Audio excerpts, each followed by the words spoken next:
अभी जो न्यूटन का फर्स्ट लॉ आया, हमने देखा अगर कोई ऑब्जेक्ट ज़्यादा मैसिव है, मतलब ज़्यादा भारी है मास उसका, तो उसके अंदर एक्सेलरेशन कम आता है। एक्सेलरेशन कम आता है। जैसे भी हम जो फॉर्मूला बनाए mass F equal to mass into acceleration, आपको मालूम ही आएगा। तो ये फॉर्मूला कैसे आया होगा? तो हमको एक चीज़ पता है, हाँ, अगर हम फोर्स कांस्टेंट रखें,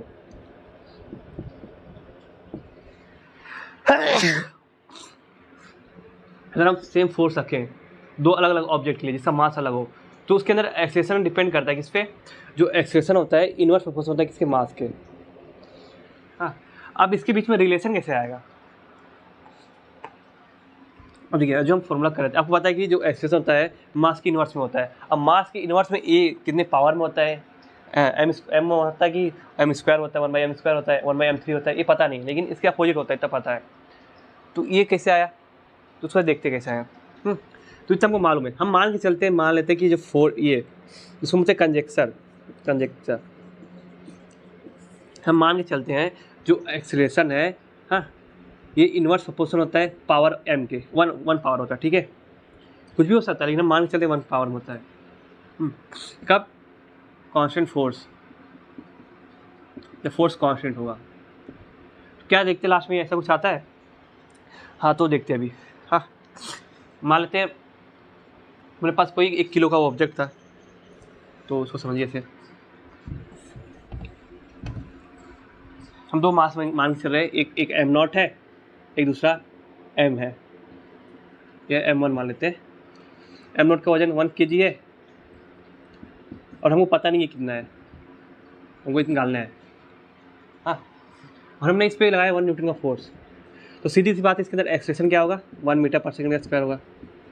हमने देखा जो m1 है, हमको पता नहीं m1 कितना है, लेकिन हमने जब देखा कि m1 में जो एक्सेलरेशन आ रहा है ये 0.25 मीटर पर सेकंड स्क्वायर आ रहा है, और आपको पता है कि जो एक्सेलरेशन है इनवर्स है मास के। अभी हम ये मान के चल रहे हैं ये वाला, अगर ये 2-3 हम एक्सपेरिमेंट में वेरीफाई करने में सही आ रहा है, तब ये जो फॉर्मूला होता है F equal to mass into acceleration, या बोल सकते हैं ए इनवर्स प्रोपोर्शन है m के पावर 1 में, सही होगा। अगर ऐसा नहीं होगा तो ये दूसरे पावर में हो सकता है, तीसरे पावर में हो सकता है, हाफ पावर में हो सकता है, कुछ भी हो सकता है। अभी हम ये मान के चल रहे हैं, हाँ। तो उन्होंने देखा कि अगर हम यहाँ से मास निकालें तो देखो m0 क्या हो जाएगा? m0 इनवर्स प्रोपोर्शन है किसके? a0, ये a1। ऐसे ही m1 इनवर्स प्रोपोर्शन है किसके? a1। तो अगर इसका दोनों का रेशियो लेंगे, पीछे कोई कांस्टेंट आएगा जो दोनों के लिए सेम होगा, रेशियो लेंगे तो m0 अपॉन m1, यहाँ हो जाएगा a1 अपॉन a0। तो m0 1 kg, ये m1 निकालना है, m1 कितना है? 0.25 मीटर पर सेकेंड स्क्वायर, ये 1 मीटर पर सेकेंड स्क्वायर। तो इसको सॉल्व करेंगे आगे पीछे कट पिट करके, m1 हो जाएगा 1 kg अपॉन 0.25, सॉल्व करने के बाद m1 4 kg आ गया। अब हम क्या करें, जो फोर्स है इसकी वैल्यू चेंज करते हैं। अगर उसमें भी कुछ इस तरह का आ रहा है तो मान लेंगे हाँ ठीक है, सही बात बोल रहे थे हम लोग। समझ। अब दूसरा हम देखते हैं, दूसरा मैग्नीट्यूड लगाते हैं फोर्स का। अब दूसरे एक्सपेरिमेंट में हम फोर्स बदल रहे हैं, अगर वैल्यू m की इतनी आ गई तो मतलब जो हम रिलेशन लेके चल रहे तो सही था। अब हमने लगाया जब फोर्स 4 न्यूटन का, तो जब फोर्स न्यूटन का होगा, अब m1 पता नहीं क्या है इस टाइम भी, मालूम पड़ गया वेरीफाई करने पे, ये 1 kg का है, इसमें कितना आएगा? 4 मीटर पर सेकेंड स्क्वायर, आपको पता है इसमें इतना आ रहा है, 4 मीटर पर सेकेंड स्क्वायर आ रहा है। मारने के बाद आप ऑब्जर्व करेंगे ना, 4 मीटर पर सेकेंड स्क्वायर आ रहा है। इसमें जो ऑब्जर्वेशन आ रहा है, इसमें क्या आएगा? 4 न्यूटन मारे ना, 4 आना चाहिए। इसमें जो ऑब्जर्वेशन आ रहा है ये 1 मीटर पर सेकेंड स्क्वायर का आ रहा है। ये हम लोग ऑब्जर्व करेंगे, देखें एक्सपेरिमेंटली वेरीफाई करके। तो फिर अगर इसमें भी अगर रेशियो ले क्या हो जाएगा? ये m0 upon m1, a1 upon a0। m1 not 1 kg का है, m1 हमको पता नहीं है, a1 कितना है? एक्सेलरेशन 1 मीटर पर सेकेंड स्क्वायर, a0 4 मीटर पर सेकेंड स्क्वायर। कट किए तो जिसको सॉल्व किया तो उसको m1 वापस 4 kg आ गया। है कि नहीं। तो देखेंगे दोनों में वेरीफाई हो रहा है, मीन्स जो एक्सप्रेशन होता है वो सच में एक ही पावर के बराबर होता है। तो इसको हम सॉल्व करेंगे तो ये जाएगा m इंटू ए, हाँ, क्योंकि कांस्टेंट फोर्स था। तो इससे मिला क्या, फोर्स होगा जो मास इंटू एक्सप्रेशन। जब हमने कांस्टेंट फोर्स रखा था तो क्या हो गया था, ये कांस्टेंट हो गया था, मास इंटू एक्सप्रेशन। तो रिलेशन क्या हो गया था इससे, relation A inverse proportion m, है कि नहीं। तो मतलब ये वेरीफाई हुआ, तब ये फॉर्मूला आया, समझ रहे हो। अब जो ये 4 मीटर पर सेकंड स्क्वायर मुझे मालूम नहीं है, बस ये मुझे मालूम कि 1 किलोग्राम का है। जब हमने शुरुआत में जो फोर्स लगाया इस पर, उसके इसमें इतना आया, दूसरी बार जब इसमें उसी फोर्स को लगाया तो इतना आया, इधर से मिल रहा है हमको इतना 4 kg। अब मैंने इस पर हमको बस एक ही मालूम है 1 kg, इसमें मैंने फोर्स लगाया तो मुझे इस टाइम इतना मिल रहा है, उसी फोर्स को अगर मैं इसमें लगाया तो ये मिल रहा था एक्सप्रेशन। तो वापस निकला देखो 4 kg। इसका ये समझ में आया कि जो हमने मान के चला है, जो कंजक्शन हमने माना है कि एक्सप्रेशन होता है एक ही 1/m के प्रोपोर्शन में होता है, वो सही चल रहा है। तो इससे क्या हुआ, जो हमारा फॉर्मूला है F इक्वल टू मा, father equal to mother, mass into expression का फॉर्मूला आ गया, है कि नहीं। क्या समझ में आया आपको, तो ठीक है। तो देखो ये एक्सपेरिमेंटली वेरीफाई किया गया कि हाँ ये ठीक है, सही है, तो अब हम इसको लेके चलेंगे। अब ये नंबर जो बने हैं, नंबर बनाने के पीछे कोई दूसरा कॉन्सेप्ट नहीं था, उसको हम लोग मान के चले हैं। तो मैथ्स में बहुत चीज़ें डिफाइन की जाती है, कुछ चीज़ें पहले से होती है, उसका यूज़ करके हम आगे चीज़ों को डेवलप करते हैं, ठीक है नहीं। जैसे समझिए ईंट सीमेंट बालू सब पहले से होती है, अब उसी का यूज़ करके हम लोग कैसा घर बनाना है, उसी ईंट सीमेंट बालू से हम अलग अलग घर बना देते हैं, कोई एकदम अच्छा बनता है, कोई एकदम झोपड़ी टाइप का बनता है कि नहीं। तो ये चीज़ें हैं।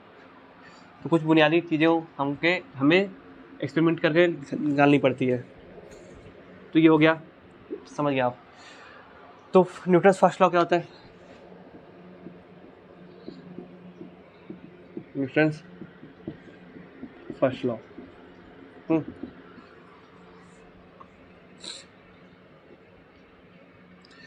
the body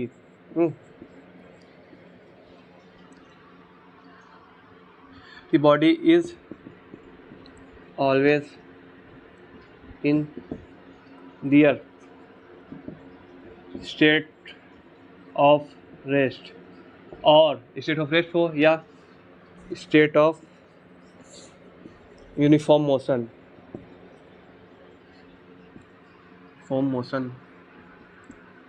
until या unless there is no external unbalanced force, जब तक उस पर कोई अनबैलेंस फोर्स ना लगे एक्सटर्नल। समझ रहे हो, इसका मतलब इसको हम देखें तो ये क्या बता रहा है, लॉ ऑफ इनर्शिया, इसको हम लॉ ऑफ इनर्शिया कहते हैं। इसको गैलीलियो ने भी दिया था, ये कुछ अलग चीज़ नहीं है। मतलब अगर कोई बॉडी है, हाँ, state of the rest means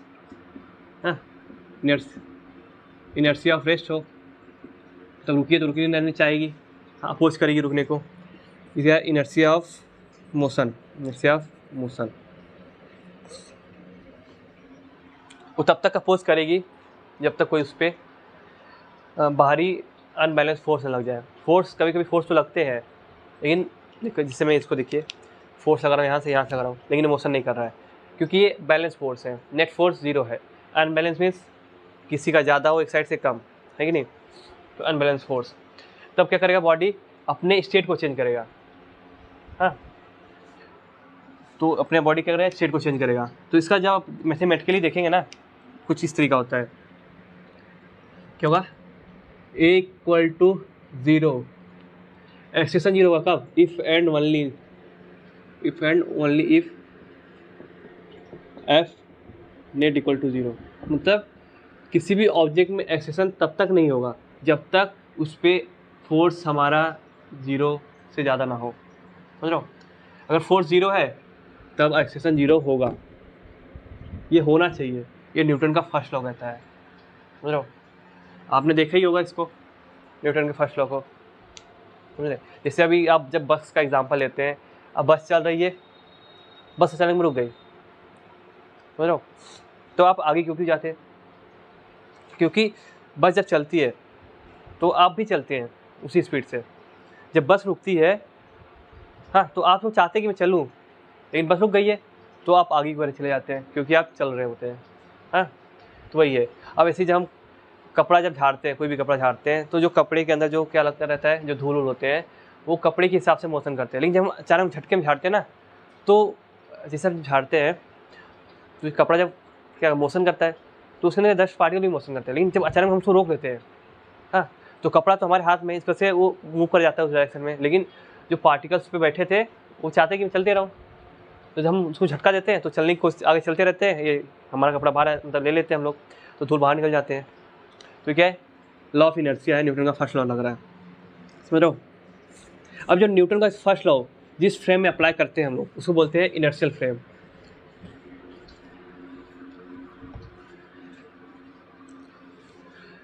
जहाँ पे न्यूटन का फर्स्ट लॉ अप्लाई करते हैं उससे हम क्या कहते हैं, inertial frame. Inertial frame of reference, inertial frame of reference. ये क्या होता है, the frame of reference, the frame of reference in which Newton's law hold। तो ऐसा फ्रेम ऑफ रेफरेंस जहाँ पे हम न्यूटन्स के लॉ को होल्ड कर सकते हैं, मतलब समझ सकते हैं, हाँ, तो उसको कहते हैं फ्रेम ऑफ रेफरेंस कहते हैं। अब न्यूटन्स का लॉ क्या था, जो फर्स्ट लॉ देखे हमने, कि अगर एक्सेलेरेशन जीरो है, कब होगा, जब नेट फोर्स जीरो होगा, तभी जहाँ पे ऐसी चीज़ें हो रही है, तो जो अगर हम फोर्स उस फ्रेम की बात करेंगे तो वो क्या कहलाएगा, इनर्शियल फ्रेम ऑफ रेफरेंस। समझ रहे हैं। अब नॉन इनर्शियल फ्रेम रेफरेंस क्या आता है, तो इसको ध्यान समझिए। जैसे हम जब जो अर्थ पे है, तो बहुत लोगों को लगता है अरे अर्थ तो एक्सीलरेट तो कर नहीं रही है, लेकिन नहीं, इसको तो हम ले सकते हैं frame of reference, inertial frame of reference. तो हम कुछ एक लिमिटेशन तक उसको ले सकते हैं। जैसे एग्जाम्पल के तौर पर ले सकते हैं, क्या, मान लेते हैं हम लोग एक प्लेस से बी प्लेस की ओर क्या करें, स्लाइड कर रहे हैं। स्लाइड में समझते हो, वो जो आइस में स्लाइड करते हैं वो इसकी बात कर रहे हैं। तो आप सीधे आ जाएंगे, छोटे डिस्टेंस की लगेगा, मान लीजिए 20 मीटर है, तब तो लगेगा हाँ एकदम सीधे आए हैं, आपके कोई चेंजेस नहीं हुई हैं, सीधे आ रहे थे सीधे आ गए हैं। लेकिन मान लेते यही जो स्लाइड कर रहा है, मैं क्या करूँ, एक पूरा अर्थ कंसिडर कर लूँ, ये नॉर्थ पोल, ये साउथ पोल, और उसको बोलूँ कि तू स्लाइड करके आ भाई, तो वो स्लाइड करके आएगा ना, तो इसके जाने के बजाय ये कैसे जाएगा, ऐसे जाएगा। अब ऐसे क्यों जा रहे हो, तो उसको ऐसा आना चाहिए था, ये पाथ हमको चाहिए था, लेकिन ये ऐसे जा रहा है। ऐसा क्यों हो रहा है, क्योंकि अर्थ रोटेट कर रही है। क्या करती है, अर्थ रोटेट करती है। अब जब ये ऐसा मूव करके यहाँ आके देखिएगा ना, अरे मुझे तो सीधा नॉर्थ से साउथ जाना था, लेकिन मैं वेस्ट की ओर क्यों मुड़ जा रहा हूँ, क्या हो रहा है मेरे साथ, मैं तो कुछ देख भी नहीं, मुझे कोई फोर्स भी नहीं कर रहा है, मेरे को कोई फोर्स अप्लाई भी नहीं कर रहा है, फिर भी मैं एक्सीलरेट कर रहा हूँ वेस्ट डायरेक्शन में। ऐसा क्यों हो रहा है, तो वो क्यों ऐसा नहीं समझ पा रहा है, क्योंकि जो फ्रेम को कंसीडर किया है वो नॉन इनर्शियल फ्रेम है। अर्थ रोटेट करती है, और जब रोटेशन होता है तो एक्सीलरेशन आता है कि नहीं। तो उसकी वजह से क्या होता है, अर्थ वो क्या करती है, ऐसे मूव करती है वेस्ट टू ईस्ट। जब ऐसा मूव करेगी ना, तो अगर आप सीधा जाना चाहेंगे ना, तो आप इस थोड़ा सा आपको फोर्स इस साइड की ओर महसूस होगा, तो आप इस साइड जाएंगे। तो ये क्यों, ये बताओ क्यों नहीं समझ पा रहा है कि जो इसके अंदर एक्सीलरेशन हुआ, इसके पीछे जो फोर्स है क्या है। तो यहाँ पे इसको क्या महसूस हो रहा है, यहाँ पे तो एक्सीलरेशन हो रहा है, एक्सीलरेशन नॉट जीरो, बट इसको फोर्स जीरो लग रहा है। लेकिन ऐसा न्यूटन ने बोला नहीं था, जो इनर्शियल फ्रेम में ऐसा कुछ हो नहीं रहा है, इनर्शियल फ्रेम में ऐसा कुछ होता भी नहीं है, इसमें ऐसा कुछ हो रहा है। मतलब ये जो फ्रेम लेके चल रहा है ये गलत फ्रेम है, मीन्स नॉन इनर्शियल फ्रेम है, इनर्शियल फ्रेम नहीं है। तो इसको जब बाहर से ऑब्जर्व करेंगे तो देखेंगे जो अर्थ रोटेट करती है, अब जब रोटेशन होता है ये क्या करता है, ये रोटेशन जो होता है ये एक्सेलेरेशन प्रोड्यूस करता है। तो इसको से क्या करता है, मूव करके यहाँ आता है, तो उसको बोलते हैं नॉन इनर्शियल फ्रेम। क्या कहते हैं, नॉन इनर्शियल फ्रेम।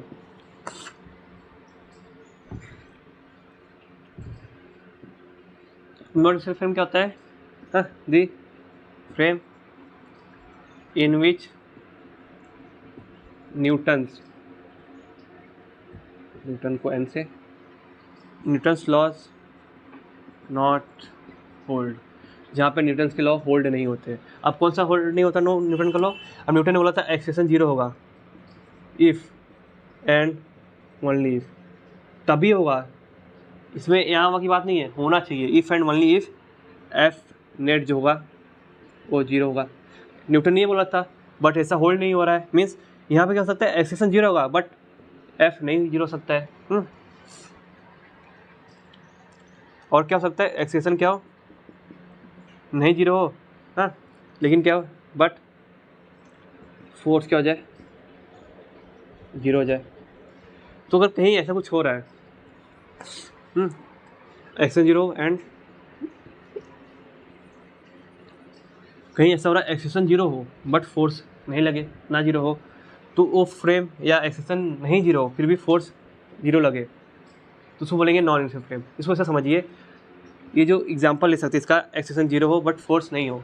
आप किसी लिफ्ट में बैठे हैं, हाँ, एक और बंदा सामने लिफ्ट में खड़ा है, उस बंदे के हिसाब से आप लिफ्ट में, अगर लिफ्ट ऊपर जा रही है तो आपको थोड़ा सा भारी महसूस होता है क्योंकि आपके ऊपर फोर्स लगता है कि नहीं, कुछ अलग महसूस होता है ना। तो जो महसूस हो रहा है फोर्स की वजह से हो रहा है, क्योंकि आपकी बॉडी एक्सलेट करती है, हमारी बॉडी एक्सेलेशन महसूस कर सकती है जो फोर्स की वजह से आता है। तो जो सामने लिफ्ट में बैठा दूसरा बंदा है, उसको लगेगा ये, इसको तो कुछ भाई एक्सेलेशन भी नहीं कर रहा है, फिर भी उसको कोई फोर्स महसूस हो रहा है। क्या रीज़न है इसके पीछे, इसको फोर्स महसूस होता है? इधर एक्सेलेशन हो ही नहीं रहा है, अंदर वाले फ्रेम में जो बंदा बैठा है, मान लेते जो एक्सेलेशन हो रहा है, ये हमारा चेम्बर है, इधर मैं हूँ, इधर कोई और है, ये बोल रहा है भाई तू, तेरे में फोर्स क्यों महसूस हो रहा है? उसको भी होगा लेकिन उसको समझ नहीं आएगा, मतलब कि वो अपने कंपेयर में देखेगा ना, सीधी सी बात है। तो उसको देखेगा कि भाई के पास फोर्स तो 0 नहीं हो रहा है बट इसका एक्सेलेशन 0 है, ये मूव नहीं कर रहा है, एक्सलेट नहीं कर रहा है, फिर भी इसको फोर्स महसूस हो रहा है। ऐसा क्यों हो रहा है? वो समझ ही नहीं पाएगा ऐसा क्यों हो रहा है। क्यों? क्योंकि जिस वो फ्रेम में है वो फ्रेम ही उसने गलत चूज़ किया है। वो क्या है, नॉन इनर्शियल फ्रेम, जहाँ पे न्यूटन की लॉ अप्लाई करना चाहता है, नहीं, हो नहीं पाएगा, लेकिन नहीं, लेकिन वो खड़ा हुआ घर तक नीचे ग्राउंड पे होगा, वो बंदा समझ जाएगा ऐसा क्यों हो रहा है, क्योंकि ये इनर्शियल फ्रेम में। अब कभी कभी ऐसा हो सकता है एक्सेशन नॉन 0 हो लेकिन फोर्स 0 हो। मान लेते हैं अब यही बंदा किसी ग्राउंड वाले बंदे को देखे, वो दिखेगा कि ये बंदा देखो आराम से, मतलब ये अपने सब देखेगा ना, ये अपने सब देखा कि अरे ये बंदा तो नीचे जा रहा है, अगर ये ऊपर जाएगा सोच रहा है ये तो नीचे जा रहा है, इसे कोई फोर्स भी नहीं लगा रहा है फिर भी नीचे जा रहा है। समझो, इसको आप ऐसे भी समझ सकते हैं। मान लेते हैं आप किसी गाड़ी में बैठे हैं, गाड़ी एक्सीलेट करके जा रहे हैं और सामने कोई व्यक्ति आराम से बैठा हुआ है। अब गाड़ी एक्सीलेट आप किए तो अगर अपने आप को फ्रेम ऑफ रेफरेंस मानेंगे तो देखेंगे अरे वो पीछे क्यों बैठ जा रहा है, आराम से बैठा हुआ मतलब था, फिर भी उसको पीछे लगेगा कि कितना पीछे जा रहा है, क्यों पीछे एक्सीलेट क्यों कर रहा है कि नहीं। आप देखेंगे उसको कोई फोर्स लगा नहीं रहा फिर भी वो पीछे एक्सीलेट कर रहा है, क्यों रहा है, एक्सेलेरेशन हो रहा है बट फोर्स 0 है। तो ये सब तो न्यूटन के फर्स्ट लॉ के हिसाब से नहीं होता है। तो ये जो हम लोग रेफरेंस मान के चल रहे हैं, गलत मान के चल रहे हैं। हाँ, जो फ्रेम ऑफ रेफरेंस ये गलत है, इसलिए इसको कहते हैं non inertial frame of reference. तो ये एग्जांपल क्या हो गया, एलिवेटर, इन एलिवेटर हो गया। अब ये कार वाला एग्जांपल लेते हैं, car accelerating car, observing person ground, जो ग्राउंड बैठा हुआ है मतलब है। तो ये एग्जांपल हो गया, ठीक है नहीं। तो इसको बोलते हैं non inertial frame of reference. अब नॉन इनर्शियल फ्रेम रेफरेंस कौन कौन से जानते हो? कोई भी बॉडी अगर रोटेट कर रही है, कोई रोटेटरी बॉडी हो या कोई एक्सीलरेशन करने वाली, एक्सीलरेशन, वो हमेशा क्या होता है, नॉन इनर्शियल फ्रेम होता है। हमारा अर्थ भी non inertial frame of reference में आता है, ठीक है। कहीं पर भी अगर आपको आ जाए ना तो non inertial frame of reference हम अपने सुविधा के लिए नहीं मानते हैं, लेकिन non inertial frame of reference है। उसके छोटे डिस्टेंस में उसका इफेक्ट नहीं दिखता, लेकिन जब आप बड़े डिस्टेंस पे देखेंगे ना उसका इफेक्ट दिखाएगा आपको, समझ रहे। तो इसकी वजह से लहरें जो उठती हैं समुद्र में, बहुत कुछ चीज़ें इफेक्ट डालती है इस वजह से, क्योंकि non inertial frame of reference, non inertial frame of reference को इनर्शियल फ्रेम ऑफ रेफरेंस में कन्वर्ट करते हैं। मतलब न्यूटन्स के लॉ को लागू करने के लिए हम कुछ इसमें चेंजेस करते हैं, आप उसको देखेंगे बाद में। तो इतना आप समझ गए, ये हो गया सब कुछ, inertial frame non inertial frame.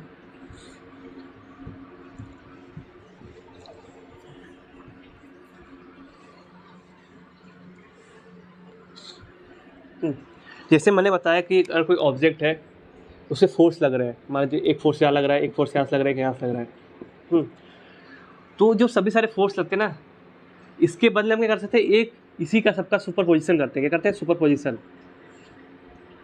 Position कर दे, तो अकेला फोर्स उसके लिए काफ़ी होगा, इसको कहेंगे एफ नेट।